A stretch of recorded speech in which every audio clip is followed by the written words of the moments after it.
Hello बच्चों। जैसा कि आप लोग जानते हैं कि आईटीआई के फॉर्म प्रवेश के फॉर्म आ चुके हैं और इस फॉर्म को कैसे फिल करना है इसकी पूरी जानकारी मैं इस वीडियो के माध्यम से बताऊंगा।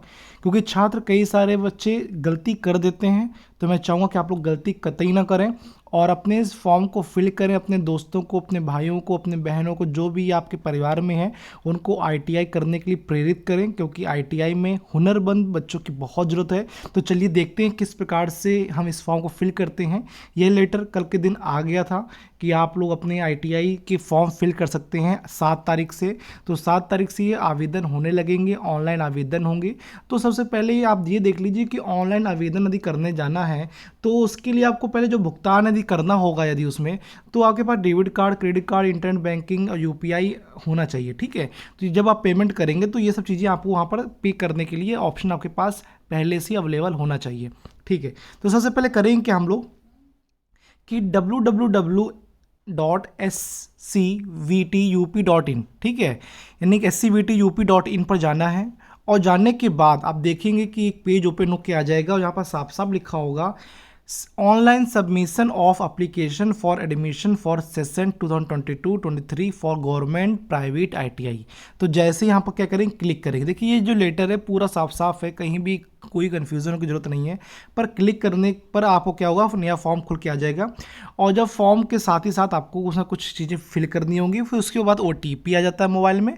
और ओटीपी किस प्रकार से आएगा तो हम आपको बताते हैं। तो पहले तो ऑनलाइन सबमिशन पर क्लिक करेंगे। उस पर क्लिक करने के बाद देखेंगे कि हमें नाम भरना है, अपना नाम भरना है।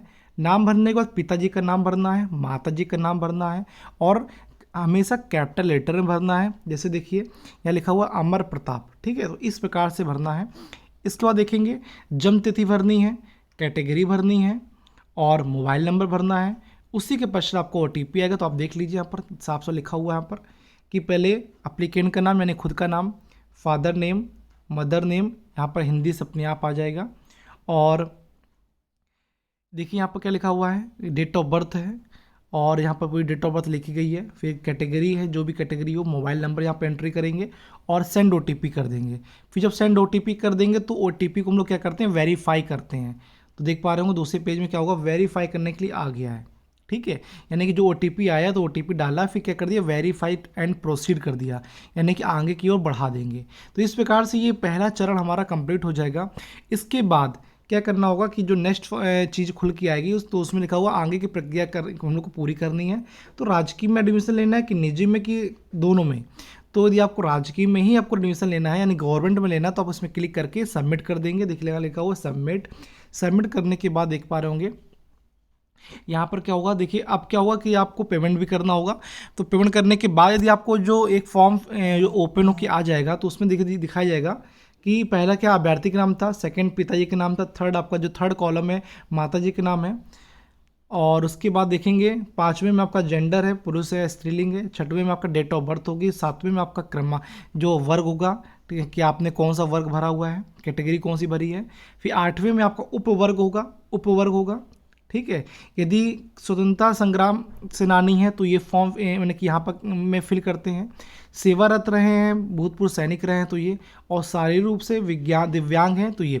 देखिए सबसे बच्चे गलती इसी पॉइंट में ही करते हैं, इसी जगह करते हैं, क्योंकि यदि वो विकलांग है तो वो लगाते नहीं है अपना सर्टिफिकेट, यदि स्वतंत्रता सेनानी तो लगाते नहीं है, और गलती से लगा भी देते हैं और वो होते ही नहीं है। तो सबसे बड़े इंपॉर्टेंट है कि 8, यहाँ से कई सारे बच्चों लोग को निराशा मिलती है जब फॉर्म फिल कर देते हैं।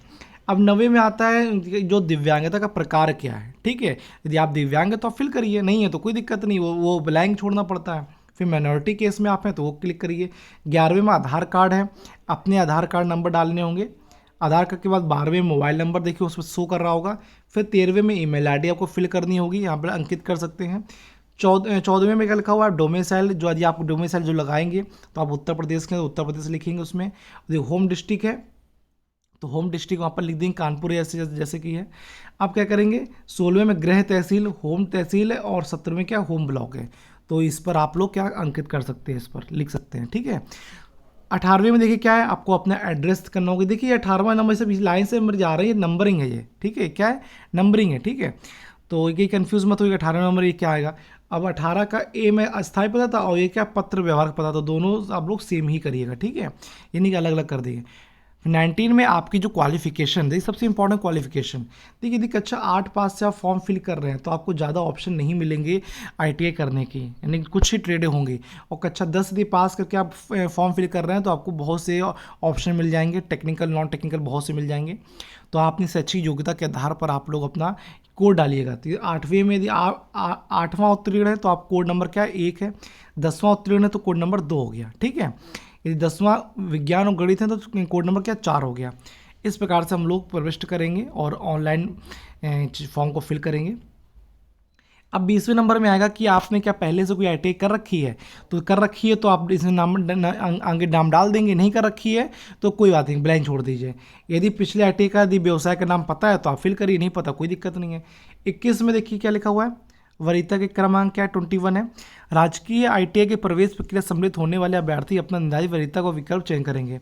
अब वो क्या वो खिलाड़ी रहे हैं राज्य स्तरीय, क्या वो कोई कर्मचारी के पुत्र रहे हैं इसी डिपार्टमेंट में, या आपको अविवाहित या विधवा इस प्रकार से है, तो या कोई उद्योग के नामित बच्चे हैं, तो इस प्रकार से यहाँ पर हम लोग वरीयता सेट करते हैं, ठीक है। और यदि है खिलाड़ी तो हमें आप उसका ना चीज़ हमें एंट्री करनी पड़ेगी। और 22वें नंबर में आता है फोटोग्राफ। तो फोटोग्राफ का जो साइज़ है वो 50 KB, अधिकतम साइज़ 50 KB होनी चाहिए और ये फाइल JPEG फॉर्मेट में होनी चाहिए, ठीक है, स्कैंड हो। और फिर क्या होगा, यानी कि आपको फोटोग्राफ की ज़रूरत पड़ रही है, आपको अपने हस्ताक्षर की ज़रूरत पड़ रही है, तो ये 2 चीज़ तो पहले ज़रूरत पड़ गई आपको, तो इसके पहले से करवा के रखिएगा अपने फ़ोटो और हस्ताक्षर, और दोनों के जो साइज़ है 50 KB के अंदर ही हो, ठीक है, अधिकतम 50 KB। उधर 21 में, ये 21 यहाँ पर दिया जा रहा है कि क्रमांक 23 की कोड भरने हेतु राजकीय संस्थानों हेतु निम्न प्रक्रिया अपनाई जाए, ठीक है। अब ग्रुप ए करना है, ग्रुप बी करना है, ग्रुप ए भी दोनों करना है। तो यदि आप टेक्निकल है तो ग्रुप ए होगा, नॉन टेक्निकल है तो ग्रुप बी हो जाएगा, ठीक है। तो अब ग्रुप ए में देखिए क्या होगा, कई सारे व्यवसाय होंगे और ग्रुप बी में कई सारे व्यवसाय होंगे, तो आप लोग चूज़ कर लीजिएगा। और सभी ए में 3 चूज़ कर सकते हैं, देखिए लिखा हुआ है 3 जनपदों को में अधिकतम 6 संस्थानों में अधिकतम 10 व्यवसायों को चयन कर सकते हैं। 3 जनपद और 6 संस्थान और 10 व्यवसाय अधिकतम चूज़ कर सकते हैं, ठीक है। इसी प्रकार से देखिए यहाँ पर लिखा हुआ है। अब कोर्स क्या करने वाले हैं, तो अब वहाँ पर कोर्स के लिए फिल करेंगे कि हमें किस ट्रेड से, हमें व्यवसाय से हमें इस फॉर्म को फिल करना है। 23वें नंबर में आ जाएगा। 24वें में आपको डालना है कि आप गृह जनपद से भरना चाह रहे हैं, आपका गृह प्रदेश या गृह तहसील है, तो ये इस चीज़ को बहुत ध्यान रखिएगा, इसी से मेरिट बनती है आपकी। ये 24वां नंबर बहुत इंपॉर्टेंट है, बच्चे लोग गलती कर देते हैं और गृह प्रदेश कर देते हैं, तो प्रदेश लेवल में आपकी मेरिट बनेगी। चाहेंगे तो गृह तहसील करिएगा, गृह जनपद करिएगा। ग्रुप ए में देख पा रहे हो, यहाँ पर लिखा हुआ है, तो आईटीआई की सूची आ जाएगी, तो आप इसको ओपन कर खोल लेंगे, देख लेंगे। और ग्रुप 25वें के 2 में भी ग्रुप ए ग्रुप बी की सूची आ जाएगी, आप अपना विकल्प भर दीजिएगा, फिर सबमिट कर दीजिएगा। इसी प्रकार से फिर लास्ट में प्रीव्यू कर दीजिएगा, और फिर जब प्रीव्यू कर लेंगे सब कुछ सही भरा होगा तब आप प्रोसीड फॉर पेमेंट करिएगा, ठीक है। यानी कि ये सब फॉर्म फिल करने के बाद फिर प्रोसीड फॉर पेमेंट है, और पेमेंट करने के लिए जो शुल्क लग रहा है 250 रुपये समान और पिछड़ा वर्ग के लिए, और 150 रुपये अनुसूचित जनजाति के लिए ये आपको देना पड़ेगा। इसी प्रकार से हम आगे जब लास्ट में सबमिट कर देंगे तो फिर सबमिट का बटन हो जाएगा। उसके बाद देख पा रहे हो यहाँ पर लिखा हुआ एक विशेष है, यदि कोई गलती कुछ हो जाती है तो 2 दिन के अंदर उसको समय दिया जाएगा सही करने के लिए। बाकी आप देख लीजिए यहाँ पर 2 वर्षीय ट्रेड यहाँ पर कई सारी हैं, फिटर, टर्नर, मशीनिस्ट इस प्रकार से हैं।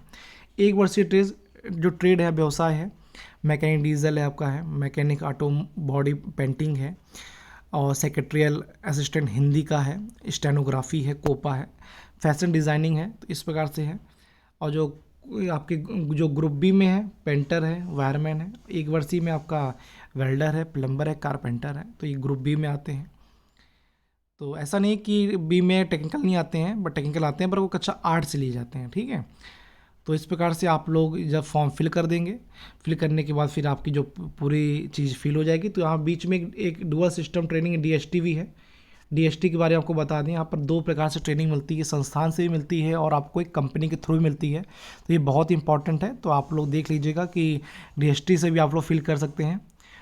और इसके बाद क्या हुआ कि इसमें भी कई सारे ऑप्शन हैं आपको चूज़ करने के लिए। तो इस फॉर्म को फिल करने के बाद और भी मुझसे जानकारी प्राप्त करना चाहते हैं तो आप मुझे मैसेज कर दीजिएगा। आप इसका प्रिंट आउट निकला लीजिएगा। प्रिंट आउट निकालने के बाद फिर आप लोग ये देखिएगा कि अपने डॉक्यूमेंट पूरी कर लें, और डॉक्यूमेंट पूरी करने के बाद फिर आप लोग वेट करेंगे अपने काउंसलिंग के लिए। तो यह प्रक्रिया आपकी 7 तारीख से शुरू हो रही है और 31 जुलाई तक चलेगी। तो मैं चाहूँ कि आप लोग 31 जुलाई तक सभी लोग इस फॉर्म को फिल करें, और सभी अपने भाइयों और बहनों को बोल दें कि फॉर्म आ गए हैं, फॉर्म फिल करिए। तो इसी प्रकार से इस फॉर्म को आप लोग क्या करेंगे, फिल कर देंगे। तो मैं उम्मीद करता हूँ आपको चीज़ समझ में आई होंगी। तब तक के लिए जय हिंद, जय भारत।